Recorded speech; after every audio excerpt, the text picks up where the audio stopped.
أعوذ بالله من الشيطان الرجيم بسم الله الرحمن الرحيم وصلى الله على سيدنا محمد وآل بيته الطيبين الطاهرين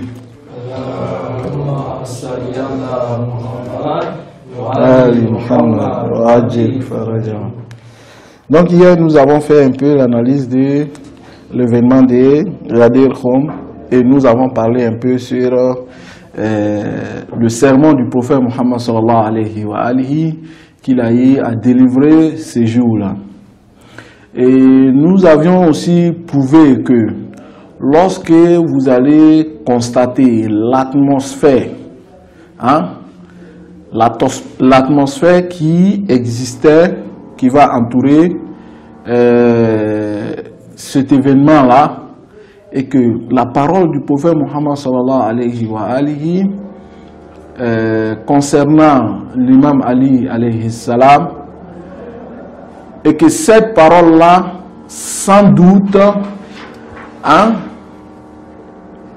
démontre la succession de l'imam Ali au prophète Muhammad sallallahu alayhi wa alihi. Nous avons fait les analyses. Nous avons utilisé d'autres hadiths ou bien les versets coraniques qui parlent de quoi? Qui ont le même sujet lorsque le prophète Muhammad sallallahu alayhi wa alihi avait délivré son sermon le jour de Ghadir. Ensuite,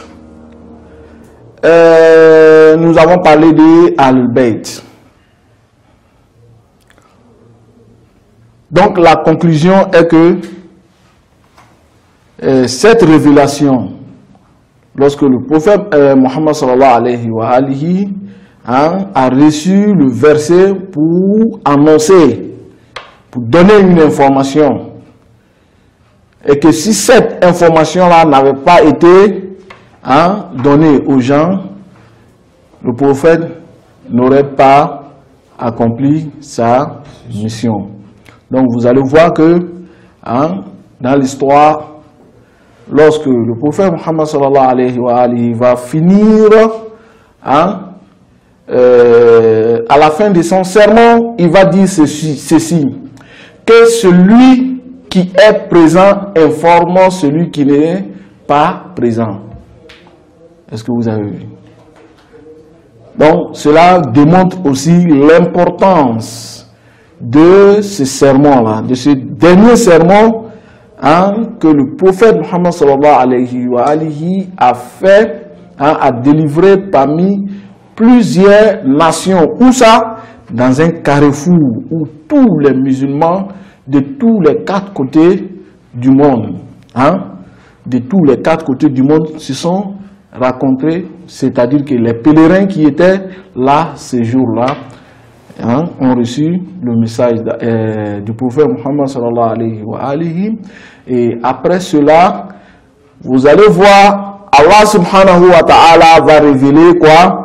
Le dernier verset du Saint-Coran qui dit Al-yawma akmaltu lakum dinakum wa atmamtu alaykum ni'mati, que aujourd'hui j'ai complété pour vous votre religion et ainsi que ma miséricorde.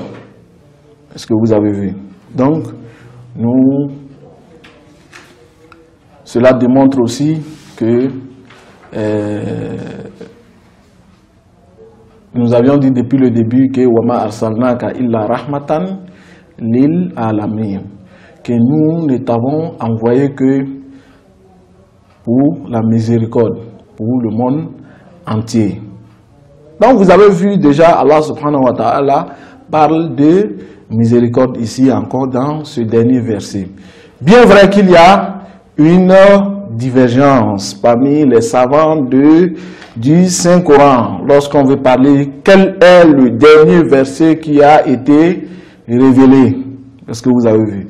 Mais il est d'une grande consensus ou bien la majorité vont vous parler de ce verset-là. Puisque lorsque le prophète va finir d'annoncer le message qu'il devait annoncer aux gens au moment de Ghadir Khoum, voilà ce que Jibril va révéler au prophète Muhammad sallallahu alayhi wa alihi. Donc, la situation devait être en faveur de la succession du prophète de Ali au prophète Muhammad sallallahu alayhi wa alihi lorsqu'il ne serait pas là. Donc, dans ce cas-là, le prophète va se retourner à Médine une fois encore. Et comme il avait déjà annoncé dans son sermon de Ghadir Khoum, nous allons commencer à voir les premiers signes de cela lorsqu'il a dit dès le début de son sermon que bientôt je vais vous quitter. Bientôt je vais vous quitter. Donc le prophète Muhammad sallallahu alayhi wa alihi, à son retour, va tomber déjà malade. À cette époque-là, vous allez trouver, si vous venez à la page 141, vous allez trouver le titre « Quelques imposteurs », hein, quelques imposteurs. Quelques gens qui se sont passés pour des prophètes, des messagers envoyés par Dieu. Donc parmi eux, vous allez trouver qu'il y avait Aswad. Aswad, il était un notable riche, comme cela a été marqué dans votre livre. Donc il va faire rebeller les gens de sa communauté contre le roi, en voulant prendre quoi? Sa place, et il va prétendre être un prophète envoyé par Allah subhanahu wa ta'ala. Donc, vous allez voir aussi Musaylama al-Kazzab. Musaylama al-Kazzab aussi, il a une longue histoire concernant l'histoire du prophète Muhammad sallallahu alayhi wa alihi. Ce dernier-là aussi va prétendre être quoi? Va prétendre être un messager envoyé par Allah subhanahu wa ta'ala. Et jusqu'à même, il va envoyer une lettre. Une lettre au prophète Muhammad sallallahu alayhi wa alihi, lui disant que qu'il est,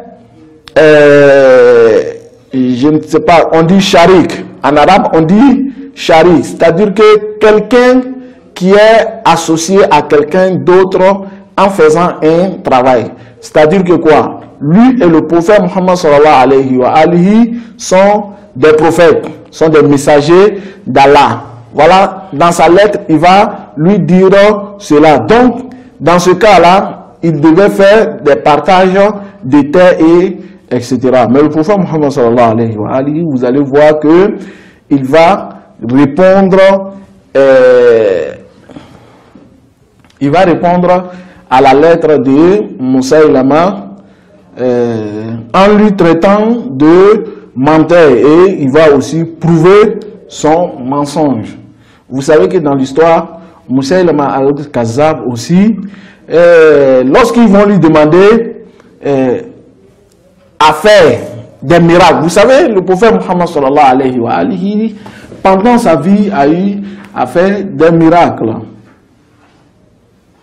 Donc, lorsqu'on va demander Musaylama, vous allez trouver ce récit-là dans Sirat ibn Hisham. Lorsqu'on va lui demander de faire un miracle, au lieu de regarder comment ça va se passer, on va lui demander de faire quoi? De rendre beaucoup l'eau d'un puits. Vous connaissez les puits là, les puits traditionnels qu'on a l'habitude de creuser chez nous pour qu'on puisse. Ce sont des fontaines qu'on utilise l'eau à partir. Donc, Musaylama va donner le contraire du miracle. Au lieu que l'eau devienne beaucoup, l'eau du puits va devenir sec, tout va sécher et il n'y aura pas d'eau. Vous allez voir que Allah subhanahu wa ta'ala va démontrer de la sorte le mensonge avancé par Moussaïlama. Voilà pourquoi on dit Moussaïlama al-Kadhab. Kadhab veut dire celui qui ment trop. Celui qui est un vrai menteur, comme on le dit. Hein? Kadhab. Kadhab veut dire menteur. Donc, une troisième personne aussi qui s'appelait Tulayha. Tulayha. Ceux-là sont quelques imposteurs qui ont eu avancé disant que eux, ils ont été envoyés par Allah subhanahu wa ta'ala en tant que prophète. Mais la remarque que moi je voulais faire sur ce point-là, en citant ces imposteurs, ce n'était pas seulement les citer et puis c'est tout. Je vais surtout m'arrêter sur le point de la prophétie. Lorsque Allah subhanahu wa ta'ala, vous savez, même jusqu'à aujourd'hui, hein, il y a des gens qui prétendent être prophètes. Hein? Et le mot prophète aujourd'hui, tellement que c'est utilisé, on n'arrive pas à comprendre. Il y a des ambiguïtés et des confusions autour de la définition de ce que disent quelques écoles qui prétendent être des écoles islamiques. Par exemple, pourquoi je dis prétendre, je vais vous dire la cause, Inch'Allah, à l'instant.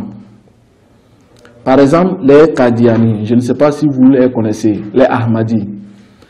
Hein? Les Ahmadis. Vous avez une fois rencontré un Ahmadi? Ils ne sont pas encore arrivés dans votre communauté?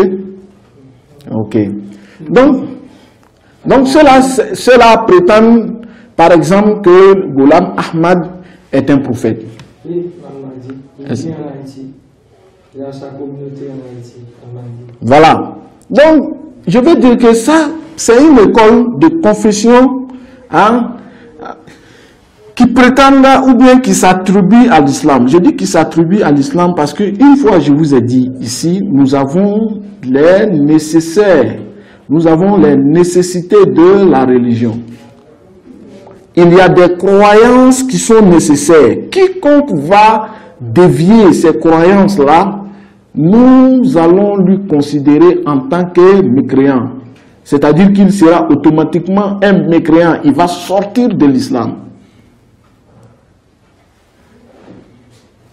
Parce qu'il est évident par les instructions du Saint-Coran qu'il n'y a aucun prophète après notre prophète Muhammad sallallahu alayhi wa ali. Donc quiconque va prétendre être prophète à ce jour-là, n'hésitez pas à lui appeler un kafir.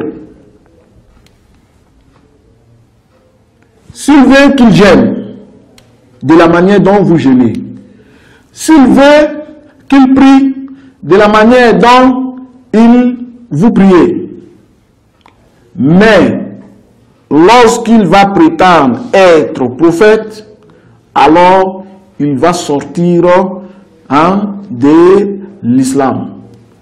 Ça, c'est un consensus de tous les musulmans. Il n'y a pas de question chiite ou sunnite sur ce cas-là. Qu'est-ce que vous avez vu? Oui, bien vrai qu'aujourd'hui, ceux-là essaient de faire quoi? De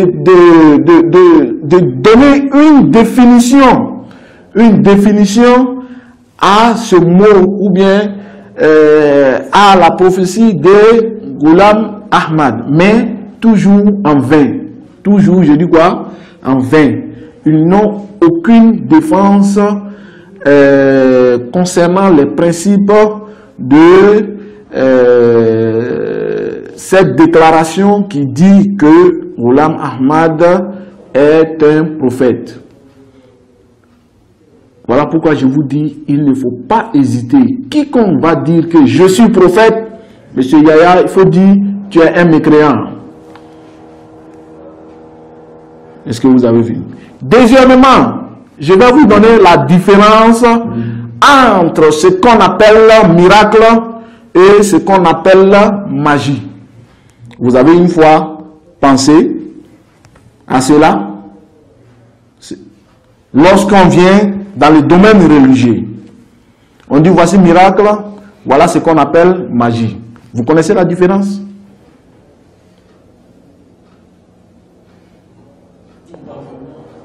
Pas vraiment. Je vais vous donner quelques différences. La magie s'apprend, le miracle n'a pas besoin d'apprentissage. C'est-à-dire que quoi? Un magicien vient apprendre quelqu'un pour qu'il devienne aussi magicien comme lui. Alors qu'un prophète n'a pas besoin d'apprendre quoi? C'est un fait qui vient pour convaincre les autres. Par le pouvoir d'Allah subhanahu wa ta'ala, à travers le prophète, que ce soit le prophète Moussa alayhi salam ou que ce soit le prophète Isa alayhi salam. Tous ces prophètes-là ont eu à faire des miracles, que le Coran nous parle de cela.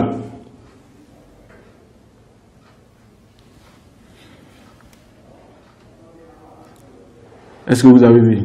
Donc, je vous ai dit, la magie s'apprend, le miracle ne s'apprend pas.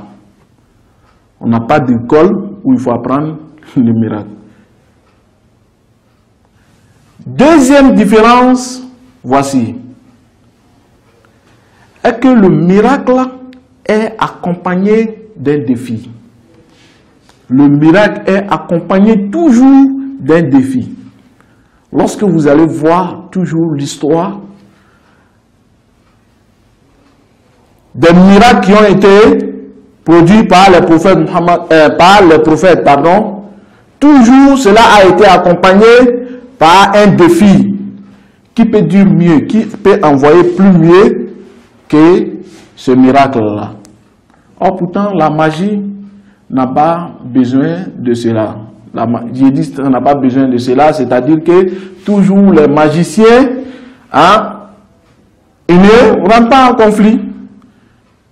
Et lorsqu'ils rentrent aussi en conflit, il peut être vaincu ou bien vaincre, alors que le miracle est toujours vainqueur. Est-ce que vous avez bien suivi ce côté-là? C'est-à-dire que quoi?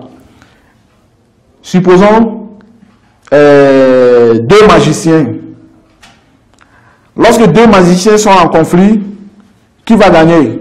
Le plus fort, n'est-ce pas? Mais lorsqu'il y a un magicien et un prophète qui doit produire quoi? Un miracle, le prophète toujours sera au-dessus. Si tu vois. Mais ce n'est pas nécessaire à chaque moment que la magie soit produite accompagnée de quoi? D'un défi. Maintenant, il reste à réfléchir.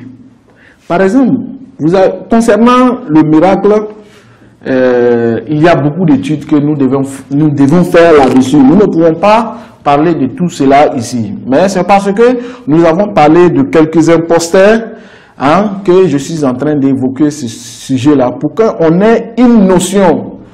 On ait une notion de la réalité des miracles. Est-ce que les miracles sont possibles ou pas? On nous parle du miracle de Moussa alayhi salam. On nous parle de quoi? Le miracle de Isa alayhi salam et le miracle du prophète Muhammad sallallahu alayhi wa alihi. Est-ce que cela a été bel et bien vrai que ces miracles-là se sont produits? Est-ce que c'est vraiment vrai que ça s'est produit? Monsieur Djibril, vous n'étiez pas là. Vous n'étiez pas là, je n'étais pas là, personne n'était présent ce jour-là. Comment il faut le prouver? Que ce miracle, c'est sûr, ça s'est bel et bien passé.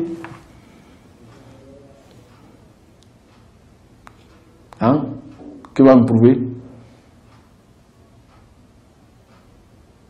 Vous pouvez prouver que ça s'est bel et bien passé, ces miracles-là? Bien sûr. Bien sûr. Ce n'est pas tout ce que l'on...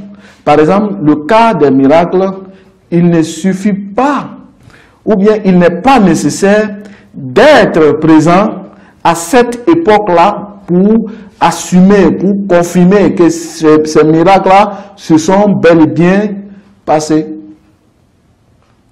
Pourquoi? Il y a beaucoup de choses dans la vie de l'homme que nous, les croyants, et que ça s'est sûrement passé dans l'histoire, et que nous croyons à ces événements. Parce que ça a été rapporté d'une manière consensus. C'est clair, M. Loukman. Lorsque, par exemple, je vous donne un exemple. Lorsque le Coran vient dire que Isa a ressuscité des morts, est-ce que le prophète Muhammad sallallahu alayhi wa alihi était présent avec Isa alayhi salam? Mais c'était une révélation divine. Si la révélation divine a informé le prophète Muhammad sallallahu alayhi wa alihi, c'est parce que Allah subhanahu wa ta'ala, il a la connaissance de tout. Et qu'à cette époque-là aussi, les chrétiens aussi rapportaient cela. Donc, de la part de l'information du prophète Muhammad sallallahu alayhi wa alihi, ce serait un miracle. Et deuxièmement, ces miracles qui se sont produits au temps de Isa seraient vrais parce que ça a été confirmé par le Saint-Coran et que ça a été rapporté aussi par quoi? Par les chrétiens. Mais par contre, lorsque quelque chose est rapporté, par exemple par un consensus, lorsque nous voulons les jeter, il faut faire aussi des analyses d'autres événements ou bien d'autres récits qui ont été rapportés de la sorte pour pouvoir le démentir.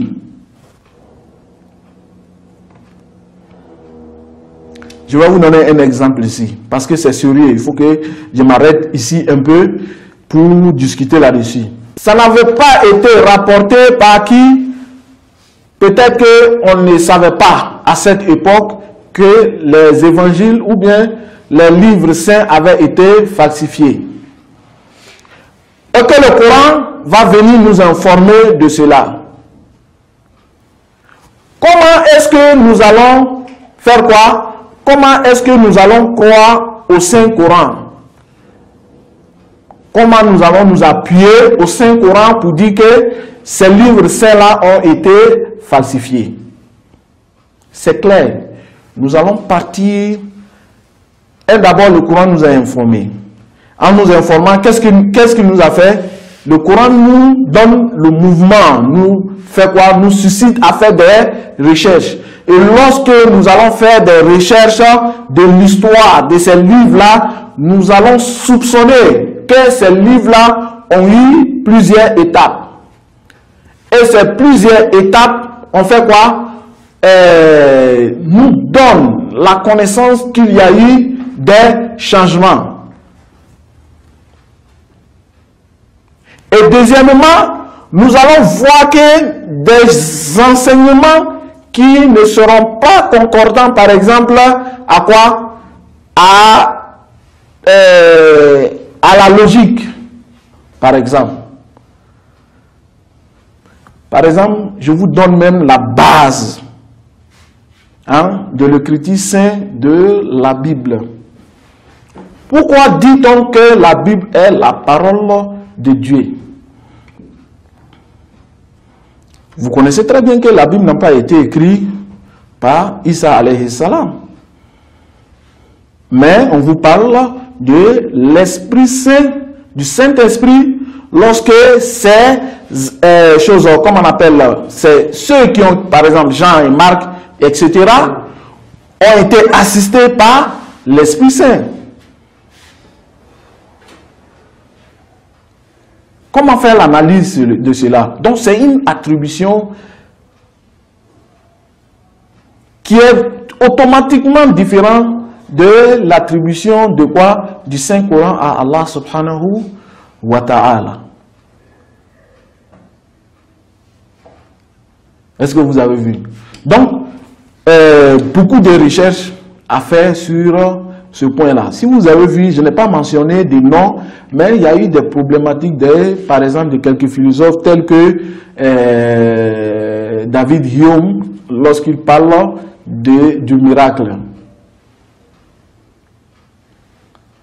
C'est-à-dire, historiquement, comment il faut dire que les miracles se sont bel et bien produits. Je vous ai dit qu'aujourd'hui, même concernant nos propres histoires, l'histoire de nos grands-parents, nous n'avons pas vécu à cette époque-là.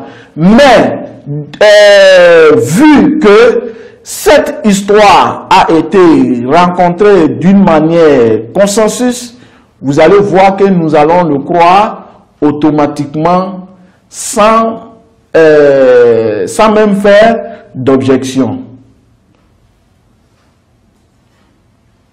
Est-ce que vous avez vu? Donc c'est comme ça aussi nous avons appris l'histoire de nos parents et nos aïeux que nous croyons jusqu'à aujourd'hui. Aujourd'hui, par exemple, on nous parle de l'histoire de Soundiata Keïta dans le Manding. On vous dit par exemple que Soundiata Keïta n'a pas marché sur ses pieds pendant 10 ans. D'autres disent pendant 12 années. D'autres disent pendant... Donc il y a des années différentes. Quelle est la vraie conclusion? Pour un vrai chercheur, lorsqu'il veut venir conclure ici, il ne va pas s'attacher pour dire que Soundiata n'a pas marché pendant 12 ans.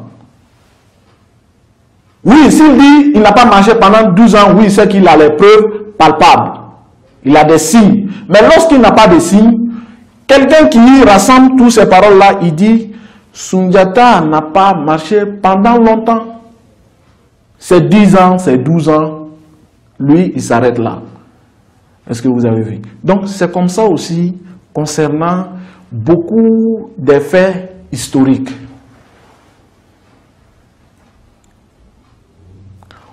Maintenant, nous allons parler pour dire que est-ce que les miracles qui ont été produits par les prophètes, est-ce que c'est possible ou pas?